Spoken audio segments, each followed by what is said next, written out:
Hello बच्चों, तो आज हम क्या करते हैं, जो क्लास 11th का एक न्यू टॉपिक लेके आए हुए हैं। तो जो इसके पहले हम पढ़े थे उसी के आगे का है। तो सबसे पहले जो हम देखते हैं कि इसमें आज हमारे पास कौन सा टॉपिक है। तो ये हमारा जो चैप्टर है, चैप्टर का नाम है पुष्पी पौधों की आंतरिक संरचना। पुष्पी पौधे की आंतरिक संरचना में सबसे पहले हमें जो पढ़ना है अस्थाई टिश्यू, जिसे हम क्या कहते हैं, परमानेंट टिश्यू। परमानेंट टिश्यू का मीन्स यहाँ पे क्या हो जाएगा, अस्थाई ऊतक। ठीक, तो ये हमारा सबसे पहला है। दूसरे दूसरे पॉइंट में हमारे पास क्या है, पैरेंट काइमा, ये इसी का पार्ट है। तो पैरेंट काइमा को हम कहते हैं मृदुतक, कोलन काइमा को हम कहते हैं स्थूल कोण, और जो सॉरी एक मिनट, हाँ, जो हमारा स्क्लेरन काइमा है ये कोण होगा। ये क्या हुआ, स्थूल कोण। और जो हमारा स्क्लेरन काइमा है इसी को हम क्या बोलते हैं, दृढ़ कोण। क्या बोलते हैं भाई, दृढ़ कोण। तो ये हमारे पास क्या है, ये परमानेंट टिश्यू, और उनके क्या है, ये जो तीनों की बात हम कर रहे हैं ये इसका क्या है, प्रकार है, परमानेंट टिश्यू के प्रकार हैं। तो इसी के बारे में आज हमें पढ़ना है। तो आज सेशन में हमारा यही रहेगा। तो ये हमारे पास क्या है, पैरेन्काइमा टिश्यू है, जो स्ट्रक्चर दिखाई पड़ रहा है। अब नेक्स्ट में अगर हम देखें, हाँ, तो जो हम इस क्लास में जैसे स्थूल कोण को देखिए क्या किए हैं कि ये इंग्लिश है और ये हिंदी है, दोनों हिसाब से यहाँ पे किया हुआ है। तो सबसे पहले हम ये देखते हैं परमानेंट टिश्यू क्या होता है। देखिए, इसके पहले हम पढ़े थे विभोज ऊतक। विभोज ऊतक कहने का मतलब ये था कि जिनमें डिवीजन होता है। तो इसमें ये कहा गया है कि वे अस्थायी ऊतक जिनकी कोशिकाएं सामान्यतः क्या होती हैं, विभाजित नहीं होती हैं। अब जो कोशिकाएं विभाजित नहीं हो रही है तो उसी को हम क्या बोल रहे हैं, परमानेंट टिश्यू या अस्थायी ऊतक। अब जब ये विभाजित नहीं हो रही हैं तो फिक्स रहेंगी। तो कहा गया कि permanent tissue having all cells similar in structure and function all similar, मतलब अस्थायी ऊतक जिनकी सभी कोशिकाएं संरचना और कार्य में क्या होती हैं, समान होती हैं, उसे हम क्या कहते हैं, सरल ऊतक कहते हैं। मतलब अस्थायी ऊतक की वे कोशिकाएं जिनकी संरचना और कार्य समान होते हैं उसे हम क्या कहते हैं, सरल ऊतक कहते हैं। अब जो सरल ऊतक है इसको हमने क्या किया है, दो प्रकार में बांटा है। कितने प्रकार का है ये, दो प्रकार का। तो पहला हमारे पास है, पहला हमारे पास क्या है, कहने का मतलब क्या है कि सॉरी, हाँ, तो जो दो प्रकार था तो पहला तो हमारा यही हो गया है, ये फर्स्ट टाइप देखिए हम लिखे हैं क्या है, सरल ऊतक। अब जो दूसरा हमारे पास है तो वो हमारे पास क्या है, परमानेंट टिश्यू। परमानेंट टिश्यू कहने का मतलब क्या है, कॉम्प्लेक्स टिश्यू। और कॉम्प्लेक्स टिश्यू को हम क्या बोलते हैं, जटिल ऊतक। ये देखिए, और जटिल ऊतक में क्या है कि वो अस्थायी ऊतक जिनमें अनेक प्रकार की कोशिकाओं का होती हैं उन्हें क्या, जटिल। जैसे सरल ऊतक कहने का मतलब जो सरल ऊतक होगा वो क्या होगा, एक कोशिका से मिला है। अगर एक कोशिका से मिलकर बना हुआ है लेकिन जिनकी कोशिका का कार्य और सब समान है तो क्या हो जाएगा हमारा सरल ऊतक। लेकिन अब वही हमारे पास एक कोशिकाएं क्या है, जैसे अनेक प्रकार की कोशिका है, जो अनेक प्रकार की कोशिका होंगी तो वो हमारे पास कैसा ऊतक होगा, वो हो जाएगा हमारे पास जटिल ऊतक। तो दो टॉपिक, दो हमारे पास आया, एक सरल ऊतक और क्या है, एक जटिल ऊतक। और दोनों किसके प्रकार हैं, अस्थायी ऊतक के प्रकार हैं। दोनों किसके प्रकार हैं, अस्थायी ऊतक के प्रकार हैं। तो अब हमारे पास क्या आता है, अब हम क्या पढ़ेंगे, सबसे पहले पढ़ेंगे सरल ऊतक। भाई ये क्या अस्थायी ऊतक का पहला प्रकार है, तो पहले में सरल ऊतक के बारे में पढ़ेंगे। तो क्या होता है, इसमें कहा गया कि जो सरल ऊतक होते हैं क्या होता है, सिर्फ एक ही प्रकार की कोशिकाओं से मिलकर बने होते हैं। इनका निर्माण क्या होता है, एक ही कोशिकाओं से मिलकर बना होता है। और जो जटिल ऊतक होते हैं क्या होते हैं, कई कोशिकाओं से मिलकर बना होता है।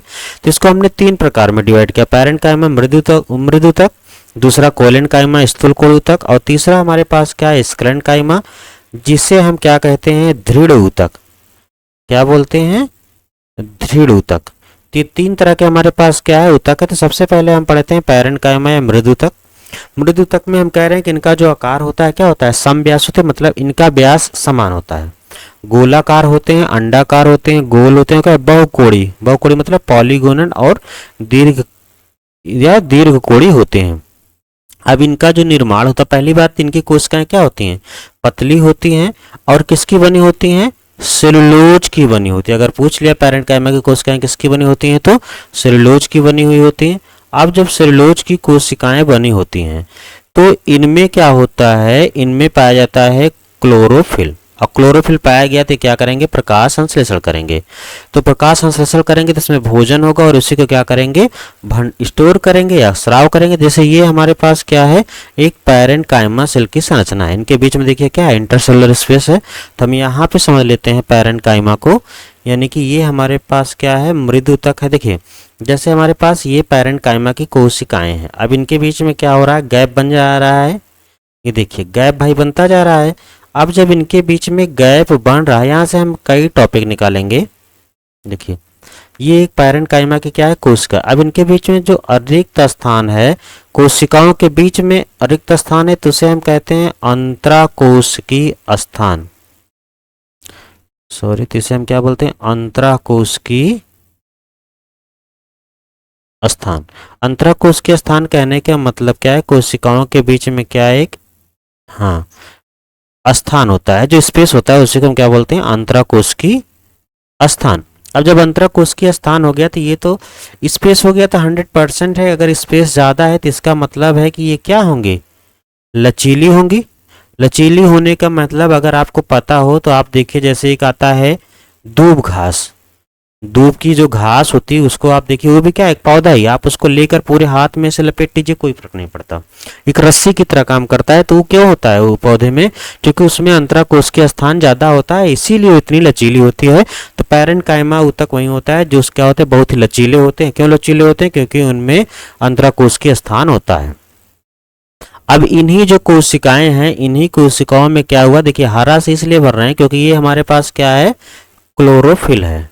ठीक, अब जैसे इन्हीं कोशिकाओं में हमने क्या किया, भर दिया क्लोरोफिल को। अब जब क्लोरोफिल को भर दिया तो ये क्या करेंगे, लाइट को ट्रैप करेंगे, और जब लाइट को ट्रैप करेंगे तो इसमें क्या हो जाएगा, प्रकाश संश्लेषण। जब इसमें प्रकाश संश्लेषण स्टार्ट हुआ तो इसका नाम क्या हो गया, बदल गया।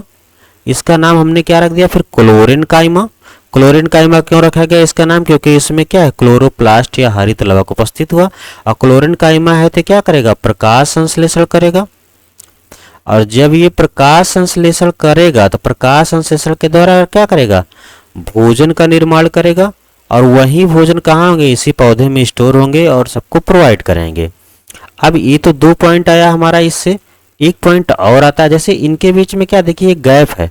अब जो गैप है तो जरूरी थोड़ी अंतराकोशिकीय स्थान है, स्पेस है, तो यहाँ पे क्या हो सकती है, वायु भर सकती है। अगर जब इसमें हवा भर जाएगी तो इसके लिए हम दूसरा नाम यूज कर सकते हैं। इसके लिए हम दूसरा नाम यूज करें तो इसे हम कह सकते हैं एरेन्काइमा। एरेन्काइमा, या कह सकते हैं इसे हिंदी में सीधी तरह से हम कह सकते हैं वायु ऊतक। अच्छा, अगर इसमें वायु ऊतक प्रेजेंट है तो ये एयर का क्या फंक्शन होता है, एयर का फंक्शन है तो कुछ ऐसे जलीय पौधे होते हैं जो क्या करते हैं, तैरते हैं। जलीय पौधे क्या करते हैं, तैरते हैं। तो तैरते क्यों, क्योंकि इनके बीच में एयर भरा होता है और यही एयर इनको क्या होता है, तैरने में हेल्पफुल होता है। तो ये हमारे पास किसका था, ये हमारे पास पैरेन्काइमा के अकॉर्डिंग था। अब हमारे पास क्या नेक्स्ट आता है, स्थूल कोड, जिसे हम कहते हैं कोलेन्काइमा। कोलेन्काइमा में बताया गया कि गोलाकार होते हैं, अंडाकार होते हैं, बहुकोणीय होते हैं। देखिए पैरेन्काइमा में तो श्योर है कि बहुत सारे क्लोरोप्लास्ट होते हैं, लेकिन कोलेन्काइमा में क्लोरोप्लास्ट की संख्या पैरेन्काइमा से कम होती है। मतलब मृदु ऊतक में ज़्यादा, स्थूल कोण ऊतक में कम होते हैं, लेकिन इसमें क्लोरोप्लास्ट पाए जाते हैं। अब जब क्लोरोप्लास्ट है तो इसका मतलब है प्रकाश संश्लेषण करेगा और भोजन का निर्माण भी करेगा। दूसरा, इनमें क्या होता है, पैरेन्काइमा मतलब मृदु ऊतक में अंतराकोशिकीय स्थान ज़्यादा होता है, और स्थूल कोण में क्या होता है, अंतराकोशिकीय स्थान उसकी अपेक्षा बहुत ही कम होता है। कम होने का मतलब ये है कि ये क्या होते हैं कि ये पौधे को मैकेनिकल सपोर्ट प्रोवाइड करते हैं, यांत्रिक सहारा प्रदान करते हैं। ये पाए कहाँ जाते हैं, जैसे हमारे पास युवा तना हो गया, पत्ती हो गया, पत्ती का डंठल हो गया, वहाँ पे पाए जाते हैं। जैसे मान लीजिए ये हमारे पास एक प्लांट है, अब ये जैसे पत्ती का हम निर्माण कर रहे हैं, ये हमारे पास पत्ती बनी, तो जो पत्ती का डंठल है तो यहीं पे कोलेन्काइमा पाया जा रहा है। अब जब यहाँ पे कोलेन्काइमा पाया जा रहा है तो जब हवा चलेगी तो क्या होगा, इधर उधर झूमता है लेकिन टूटता नहीं है। तो ये कई कैसे होते हैं, लचीले होते हैं, लेकिन पैरेन्काइमा मृदु ऊतक की तरह लचीले नहीं होते। और ये कहाँ पाए जाते हैं, जो द्विबीजपत्री होता है उनकी बाह्य त्वचा के नीचे। जैसे ये हमारे पास पौधे की संरचना है तो ऊपर वाला पार्ट हमारा क्या हो गया, एपिडर्मिस हो गया, ठीक। लेकिन इसी के नीचे जब ये संरचना पाई जाती है तो इसके बीच में भी क्या होता है, भरा हुआ होता है ये वाला। तो ये क्या होता है, मजबूत हो जा रहा है। तो यही हमारा जो नीचे वाला पार्ट है ये हमारा क्या है, स्थूल कोण ऊतक है।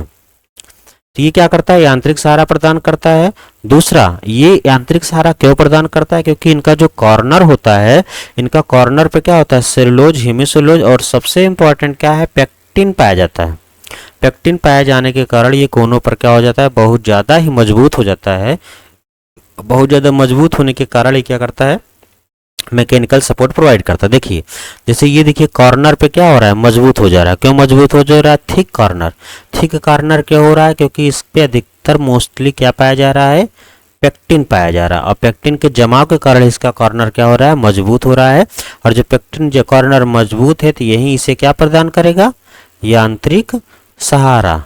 सहारा, यांत्रिक सहारा कहने का मतलब क्या है, जैसे तूफान आता है तो पौधे देखिए पूरी तरह से झुक जाते हैं, लेकिन कुछ टाइम के बाद पौधे क्या होते हैं, फिर अपने कंडीशन में आ जाते हैं। तो किसके कारण, स्थूल कोण के कारण है। अब आया हमारे पास स्क्लेंड कायमा। तो जो स्क्लेंड कायमा है इसको हम कहते हैं दृढ़ ऊतक। दृढ़ ऊतक कहने का मतलब एकदम मजबूत। इनकी कोशिकाएं क्या होती हैं, सक्रिय होती हैं, लंबी होती हैं, मोटी होती हैं, लिग्निफाइड सेल होते हैं। एक मिनट,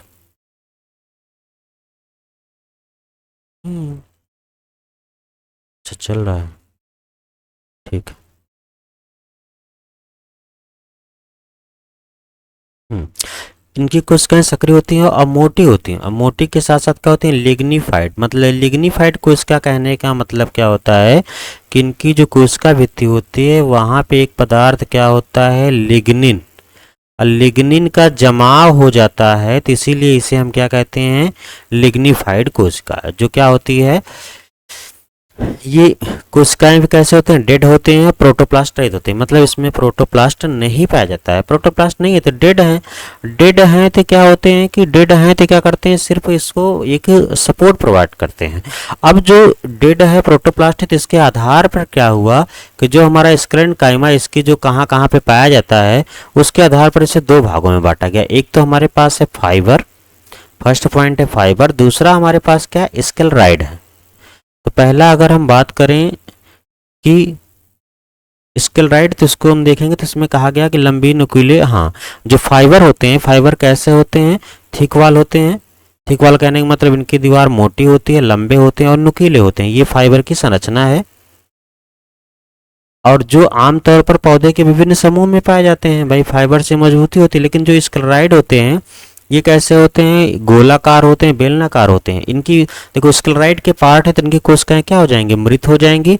ये बहुत ही सक्रिय होते हैं। ये देखिए जो स्क्लेराइड है, स्क्लेराइड को ये कहा जाता है कि जो हमारे फल होते हैं, फल को अगर देखिए जो थोड़ा मजबूत हो जाते हैं, सॉफ्ट नहीं रहते, तो उसमें कहा जाता है कि यही स्क्लेराइड प्रेजेंट होता है।